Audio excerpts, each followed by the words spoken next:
اول حاجه الفيلم ده عاجبني، بس في برضو من الفيلم ده واقع اللي انت لما تيجي اتجوز اللي تحبك، مش اتجوز اللي تكرهك. اتجوز واحده تصونك، واحده تخلي بالها منك كده يعني، لكن تتجوز غصبانيه او ده غلط. ثانيا بقى الحاجه دي بالذات في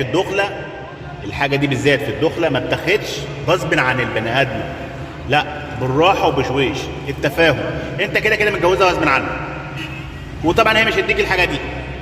وبرضك الفيلم عجبني في حاجات كتير قوي، ايه يعلمك ما تتجوزش واحده غصب عنها. شوف لما تيجي تتعامل معاها زي اتنين متجوزين، او لما تيجي تنام معاها مثلا على السرير ولا حاجه، شوف انت بتاخدها غصب عنها اولا، وده غلط 100%.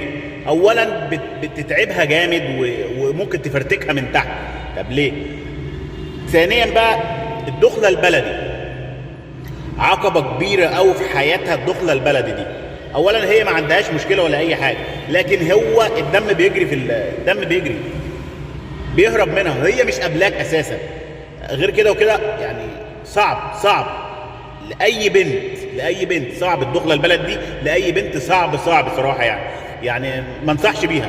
ممكن تروح لدكتور ولا اي حاجه، لكن انت ذات نفسك لا مؤاخذه في الكلمه، هي دي حاجات من الواقع. البني ادم ده من الواقع صراحه، لا مؤاخذه في الكلمه زباله.